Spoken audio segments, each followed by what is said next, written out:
Hey guys, it's Rich with another Tarot Talk video, and in this video I'm talking about the Legacy Tarot. This is a Marchetti deck. I think it's Chiro, maybe it's Cairo Marchetti. Anyway, that's the artist, and I believe the one of the writers of the book as well. A little bit about the package, because like I said before, you guys know how I like a good package as I get all the cards out. This is your standard Llewellyn packaging, nothing to write home about, nothing fantastic, kind of a flimsy box, but you know what?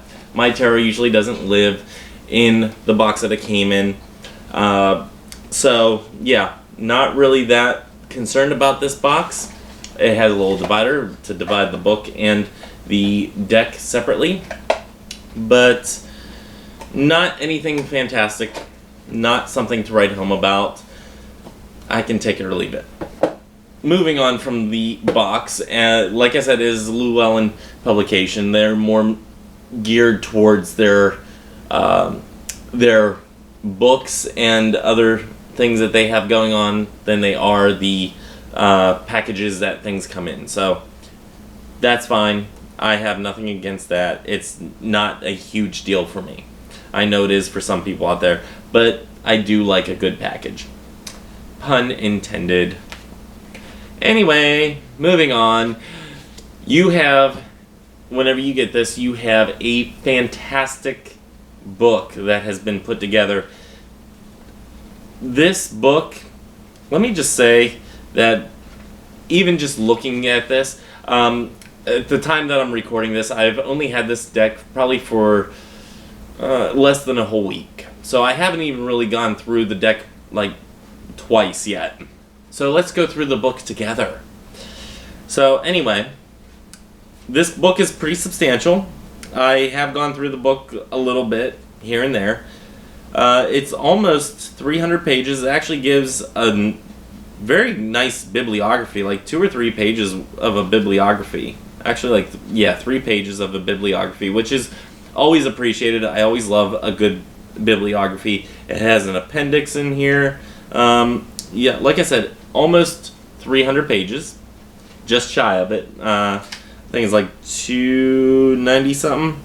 So yeah, you're just shy of 300 pages. It has 1, 2, 3, 4, 5 spreads that it really lays out. It tells you about ways to exercise your breathing and centering and whatnot, how to get familiar with your deck, all kind of different little tidbits. I mean, this, if you had a book to read that goes hand in hand with the tarot deck, I would say that this would probably be the best one, especially if you're just starting out. This is a beautiful deck, and it is pretty well put together for the book. Moving on from the spreads and all that, that's all in the back, by the way. It gives you a little story in the front, and if I'm incorrect about this, I'll say it in a future video.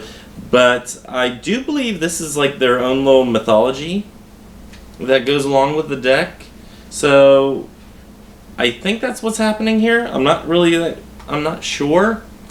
But I'm pretty sure that's what this is. Yeah, I'm pretty sure it's like a little novella within the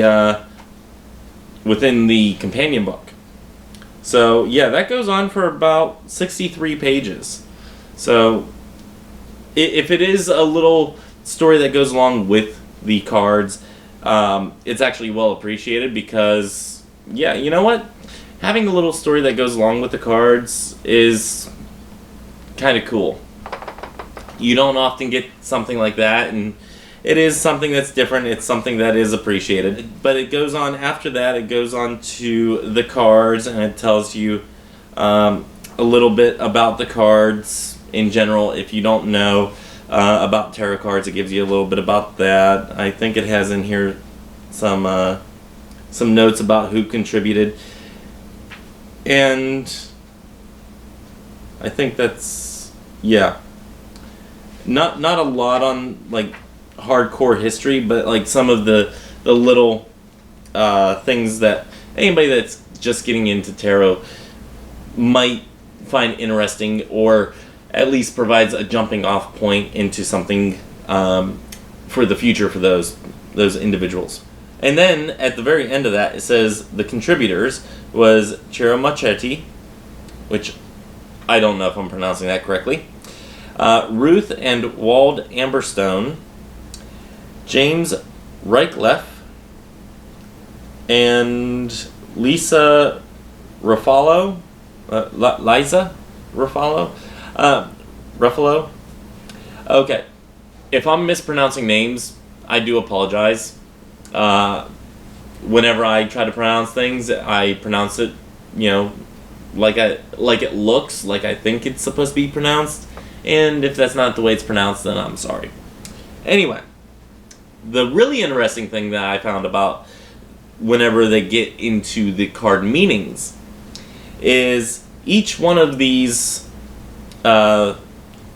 contributors contribute all of their meanings to the cards individually for each individual card. It's really cool. So you have Ciro Marchetti, you have Ruth and Wald Amberstone, they're together.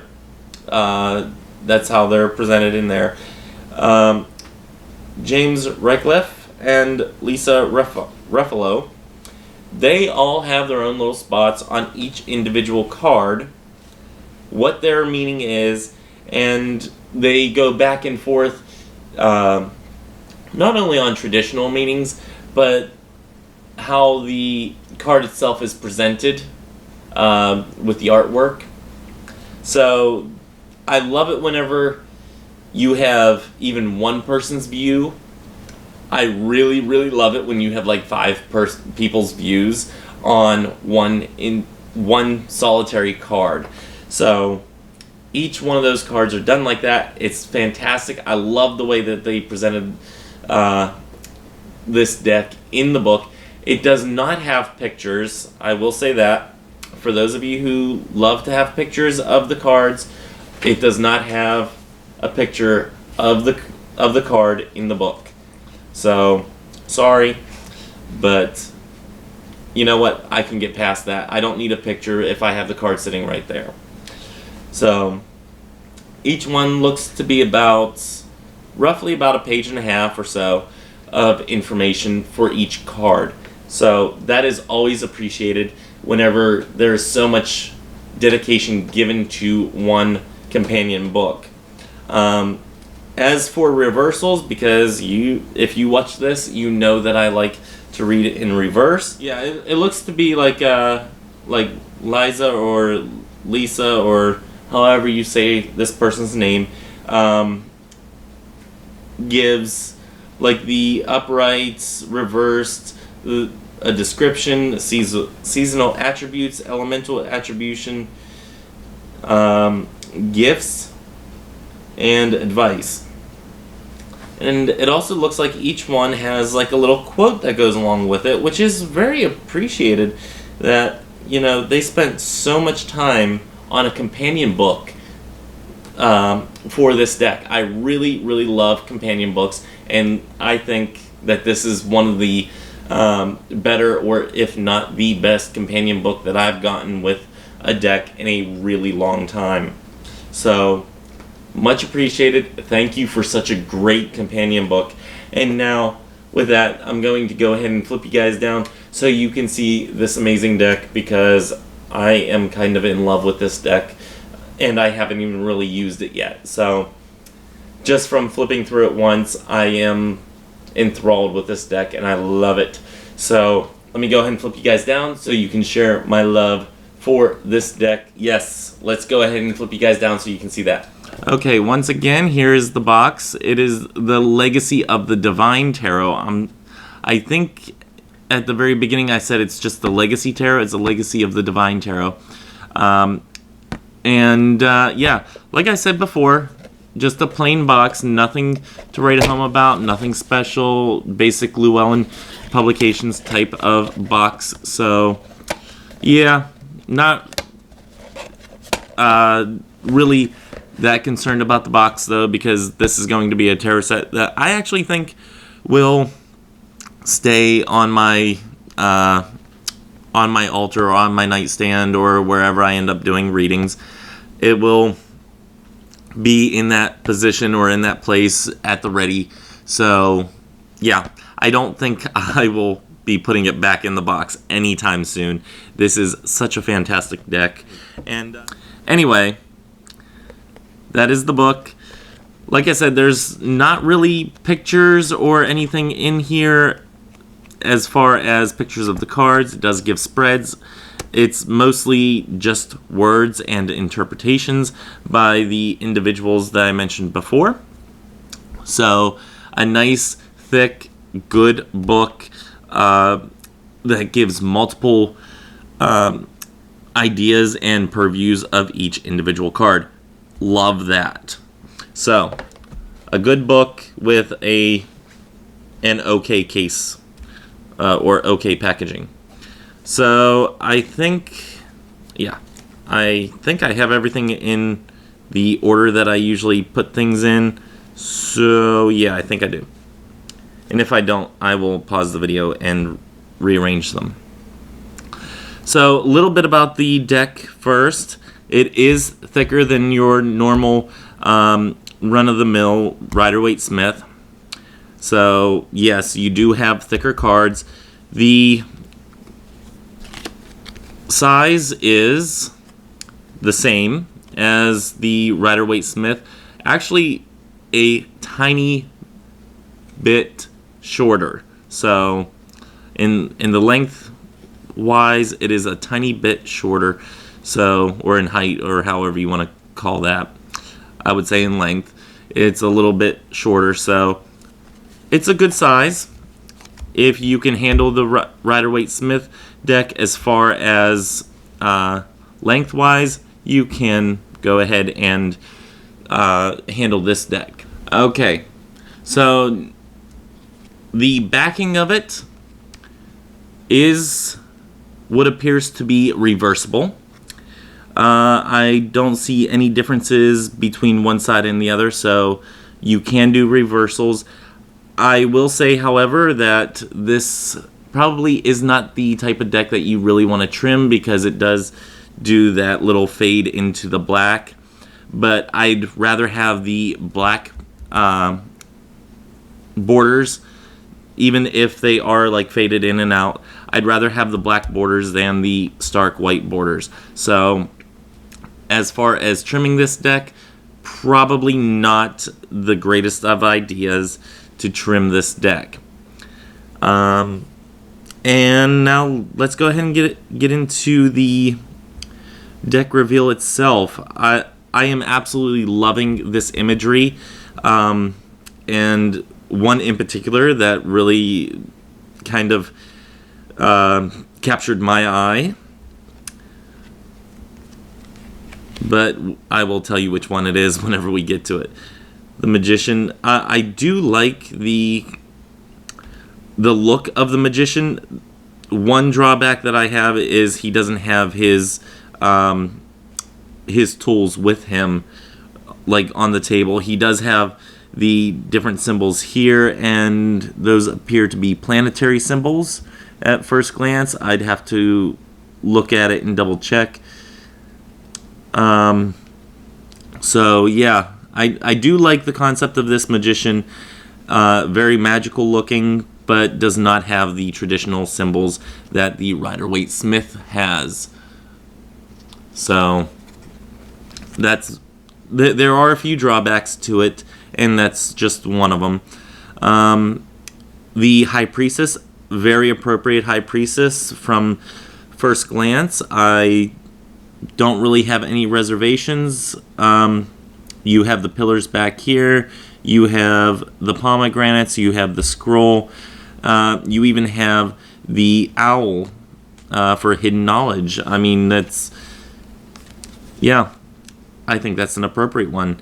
The Empress within her pregnancy. Very appropriate.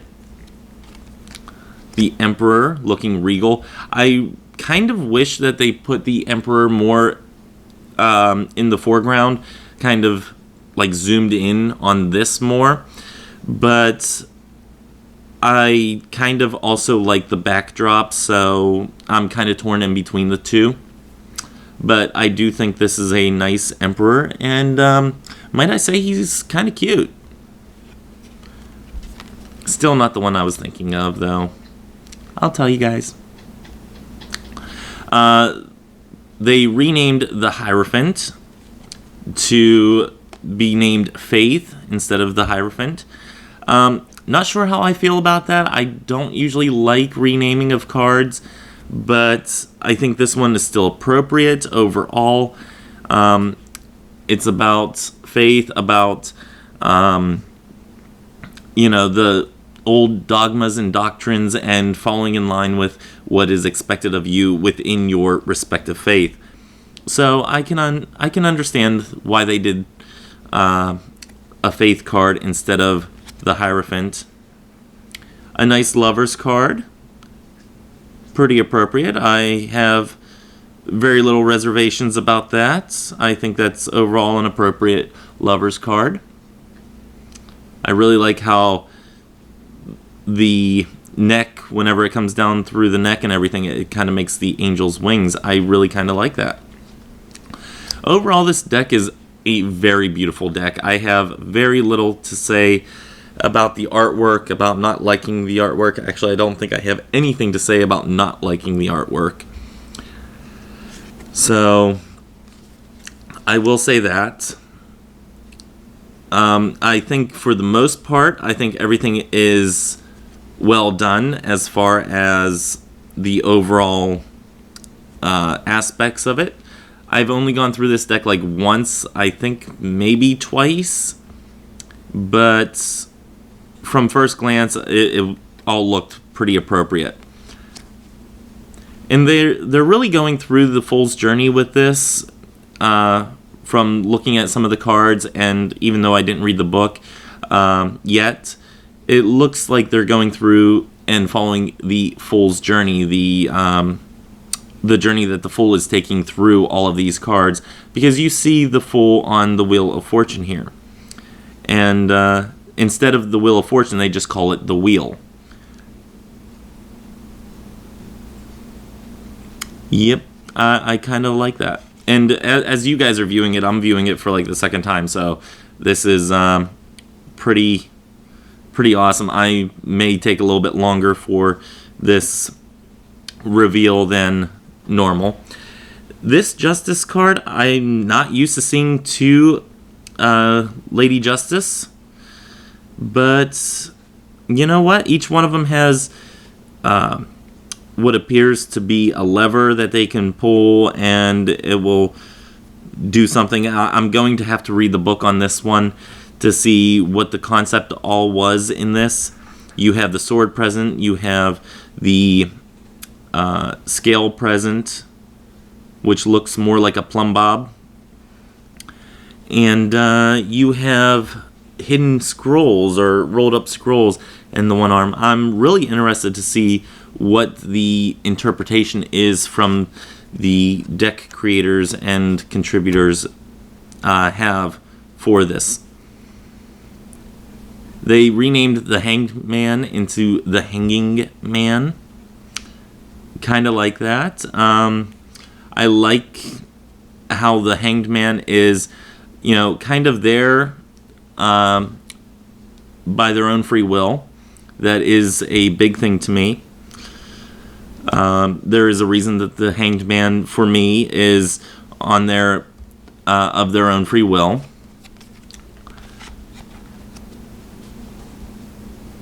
The Death card looks like a lot of death and destruction in it. Kind of gruesome. Very appropriate for a Death card. Looks pretty darn appropriate. I don't think I have any real complaints about this Death card. You even have back here the Angel of Death, the skeleton, on a horseback. That is the normal symbology of death. So, pretty appropriate. Temperance. Okay. This is the one that I even said to somebody, I said, is it wrong that I find the devil kind of hot? And yeah. This devil is probably the hottest devil I've ever seen. Just saying. Yeah. I've sent this picture to a friend of mine, and yeah. She's like, that's right up your alley. Anyway, I said it's just so inappropriate that's actually the devil card. But yeah, I can definitely dig this devil. The Tower card. And if you're wondering, that was the card that I was referring to earlier. So, the Star, the Moon, the Sun, and some of these aren't really following the Rider-Waite-Smith symbology or the symbolism that is in the Rider-Waite-Smith.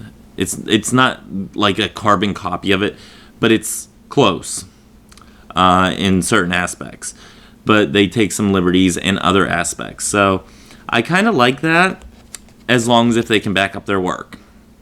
Which, given the size of that book, I'm pretty sure they're going to back up their work and give reasons why. Because if you watch my videos, you know the why behind what we do is very important.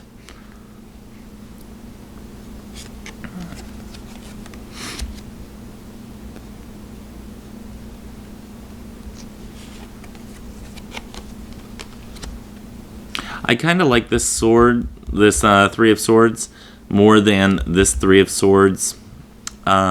Between this one and the Terra Illuminati Three of Swords, I think I like those a lot more than the more traditional, quote-unquote, Rider-Waite-Smith Three of Swords. But, you know what? The traditional Rider-Waite-Smith is, it's the Rider-Waite-Smith. So, there's no real huge arguing that.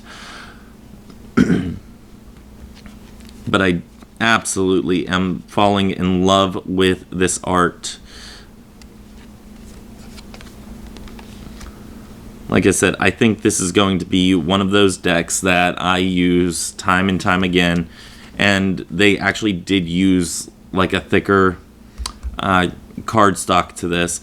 It's not really a matte finish. It's really more of a glossy. And I really appreciate that. If you've watched one of my past videos, I've talked about how they've changed the Rider-Waite-Smith with US Games to be more of a matte finish than the classic glossy finish that they've always had before. And I was not pleased with that. Oh, I love this Nine of Swords. You have the hands coming down and kind of irritating this woman while she's trying to sleep. It's definitely a nightmare type of card. I like that.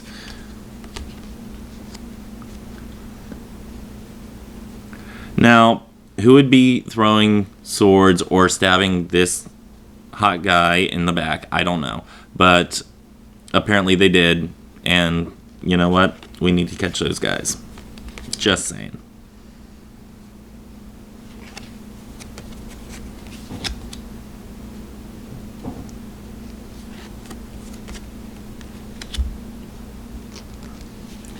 Yeah, I just realized I should probably look at the screen of my camera more often than what I do, because I'm looking at the cards more than I am the screen.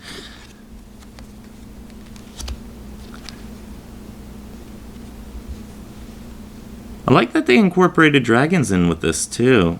That's kind of cool and very appropriate, being on the Wands suit.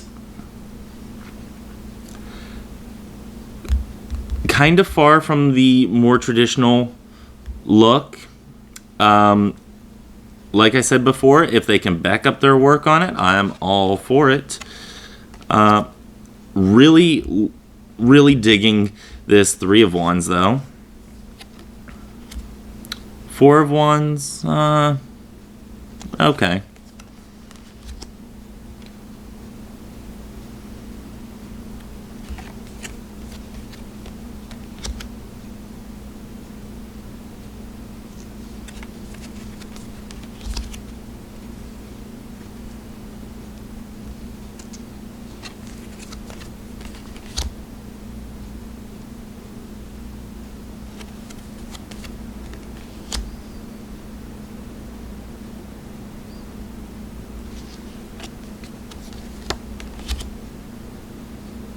I like how they went away from the traditional holding of the 10 wands and put them on this person's back.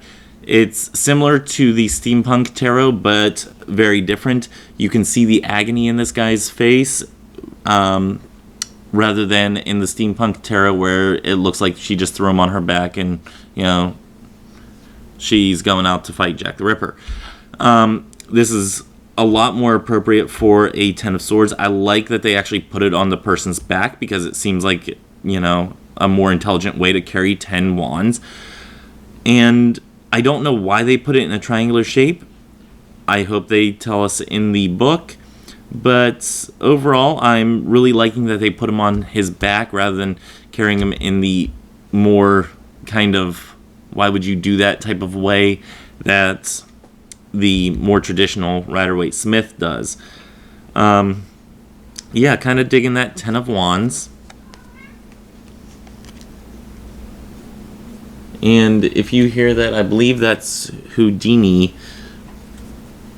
Nope, that was Jelly. I'm sorry. The Page of Wands. Knight of Wands. Queen of Wands, which is the cover art. She is the cover art on the box. Which is odd that they have the Queen of Wands as the cover art. It's not something you usually see. A lot of times you see the High Priestess as the cover art. So kind of different. The High Priestess is the cover art for the book. So you know what? High Priestess usually always gets a spot either on the cover or on the book cover. Most of the time both, it seems.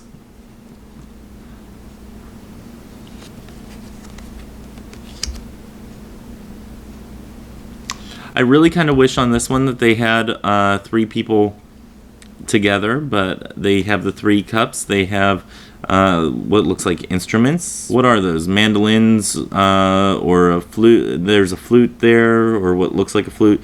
I don't know if those are mandolins or the... I can't remember what they're called. Hold on, Coda. I'm sorry, you guys. Coda is asking for his food. He needs to eat his dinner. Yeah, I know, Coda.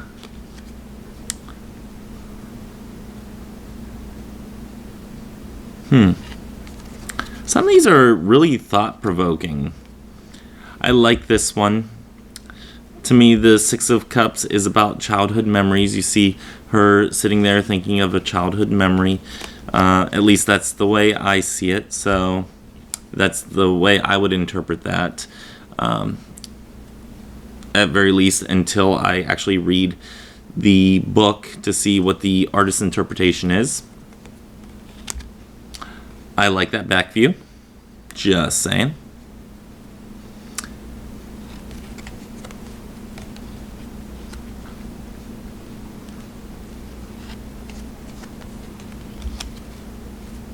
I like how they have the dog and the cat together. That reminds me of Coda and Houdini, even though they look nothing like these two. How they have slept together like that before. I can appreciate this card on a whole nother level because of that. I've seen the love between a dog and a cat, so. And if I'm going too fast, I do apologize. I can never figure out what the timing area is for doing these flip throughs. I should probably get a little timer. Oops.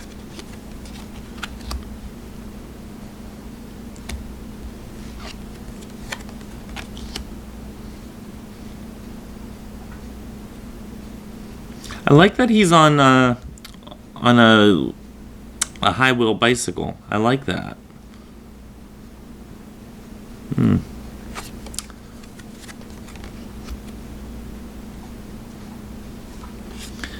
A lot of these are very appropriately done to the meaning of the cards. Like I said before, there's a few of them that I would have to look in the book to see what the artist's interpretations or how they back up their work on why they chose the aspects that they did. And yeah, that's going to be something that I'm going to be doing, because I really see myself using these cards more and more in the future, and giving readings with these, as long as if these cards hold up, which, given the thickness and the capability of handling them, I do think these cards will be around for a while. Sorry, I had to rearrange one of the cards, got out of order. They do call these coins in this deck instead of pentacles. That may take some getting used to for a reading. I'll probably still call them pentacles in the readings, but you know what? If you're getting a reading from me and I say pentacles, or if I say coins, you know, they're interchangeable whenever it comes to tarot. But I have very few decks that actually name them as coins instead of pentacles, so you know, it's something I can take it or leave it, you know, no big deal. So that is the Legacy of the Divine Tarot. Now, a little bit on the shuffleability, or the ability to shuffle this deck. No problem really going sideways. It is thicker, so it does have a little bit of a learning curve to how thick it is. Kind of on the thicker cardstock as well, so like I said before.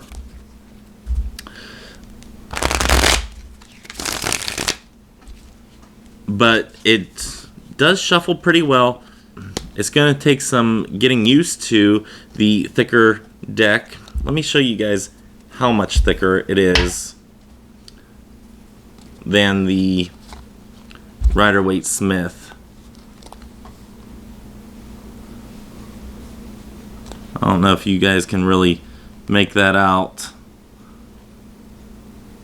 You know, it's probably at least a good suit worth of thickness. So I would probably say it's close to, if not the same thickness as the Tarot Illuminati. Maybe not quite as thick. And it does shuffle easier than the Tarot Illuminati. So I do like that. One thing I will say is, because these are the glossier and a little heavier of a plastic coating, not nearly as heavy, I don't think, as the older Rider-Waite-Smith, they didn't quite finish off the edges well, so be careful whenever you're breaking them in that you don't catch on one of the little edge burrs and end up ripping half your card. Do be careful of that. I think I have one card that I think it might have caught on something, and it might have damaged it a little bit. Like, you can already see on some of my cards, like right there, the little edge. But you know what? These cards are going to get used, and they're going to fulfill their role, their purpose on this plane, and they're going to be well loved for what I would say. And there's my guy. for what I would say would be many years of use. So that is all that I have for the Legacy of the Divine Tarot. And yeah, go ahead and go on Christo-Paganism.com. By the time this actually airs, I may actually already be doing readings using this deck along with other decks. And if I'm not, then by the time this airs, I really need to start upping my game and, getting with the program and whatnot. So, yeah, if you would like to have a reading with this deck, I would definitely like to. I can't wait to actually start using this deck.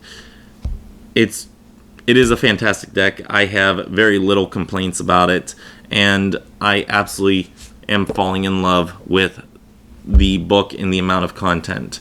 So, and that right there is what I was talking about before. So, just so you guys know, the edges might get a little roughed up. That's fine. I'm not that concerned about them. As long as if the rest of the card holds up for years to come, I can always do a little trimming on the side, and that'd be okay. I've seen it done. I have less reservations about trimming them up for usability versus trimming them up for display purposes or just because. So in the future, that might be something I do just as a care for the cards type of issues that come up, that type of thing. Anyway, I'm absolutely falling in love with this deck the more times I see it, so I'm probably going to spend the majority of the night before I go to bed looking over this deck and looking through this book and just connecting with it, because I'm absolutely kind of really freaking stoked about this deck the more I look at it. So until next time, may you guys have love, hugs, and ladybugs. Bye-bye.